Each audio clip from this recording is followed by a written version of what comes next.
All right, so moving right along, so you have this separation, right, of sex, reproduction, and marriage. We'll see this again.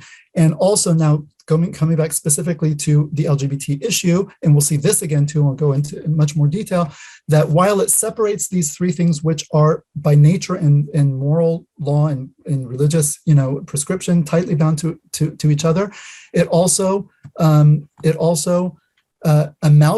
or puts together three things that ought to be rigorously separate, and which were separate before, in which contemporary Western culture starting in the late 19th century started to put together, namely desires, actions, and identity. And desires, particularly same-sex desires, homosexual desires. And when I say desires and actions are put together, what I mean by that is that, because morality is thrown out the window now, religious morality, the actions are seen to flow from the desire. The presence of the desire is sort of where we start. And then if the desire is present, as long as everyone consents, right, then the action naturally flows from it. It's unobjectionable morally because it's simply responding to the desire, and there's no consideration on the basis of which the action should be repudiated in a moral sense, right? So you have desires, actions flow from it, and then this is key. This is absolutely critical, and we'll see this, in a future slide, that on top of this is built now an entire personal identity. And this starts in the late 19th century, 1860 or so. The word homosexual is coined in German, Homosexualität, and then it's taken, that's actually, a Greek borrowing. But anyway, it was coined first in the German environment and then taken into other languages in the same form, essentially. There's a German word for it, but they coined it with that Greek.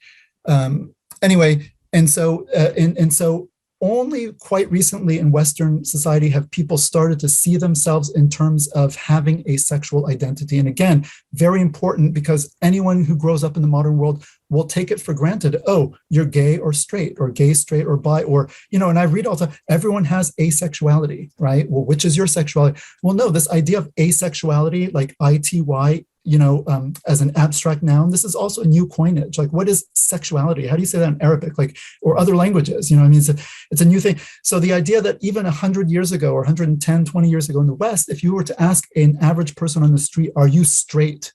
They would have said, what do you mean, am I straight? Like, they wouldn't have even identified as being quote unquote straight. No one really identified in terms of being either gay or straight. For us, again, it's so ingrained that you're either one or the other, or somewhere in between. So you're bi, but you have to be either gay, straight, or bi. Well, how come no other culture even has words, that correspond to any of this? Because they didn't have the concept. Sexual behavior was something you did. It was not something you were. And we'll see this very important, right? Even, people have been engaged in same-sex behavior. It's attested throughout history, and we can see it. And we know it goes back at least to the time of the people of Lut, right? And it's in Greek culture. You find it also in Muslim culture.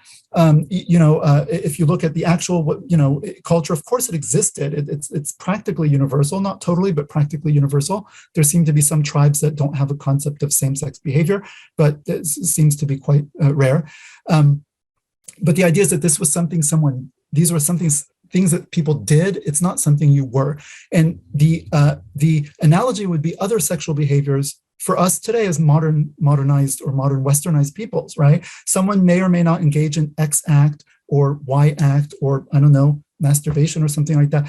And, whether you do or not, it's like something you either do or you don't do. It's not something you are, and you would never think of identifying yourself based on, do you do this particular act or not? And we say, yeah, but homosexuality is different. Well, yeah, it's different to you because it's been constructed that way in your particular cultural milieu at this time and place. But even in the West, until quite recently, no one thought in terms of, of sexual. There was no such thing as a sexual identity. It's all very new, and it's all very culturally contingent, historically and culturally contingent. It's very important for Muslims to understand, because forces in the West, right, they present this as something that is universal, that is just natural, that is just the way things are. And if you're not on board with this, then you are simply, you're unnatural. Like, you're going against just how things are, and you're denying reality. And you say, listen, you can only go back a little bit, and even in your own culture, you have no such conception of this.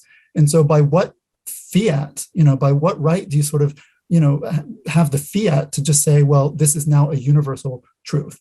Okay. Anyway, let's go on, because we have a lot to do, and I want to make sure we can get through this. Yeah.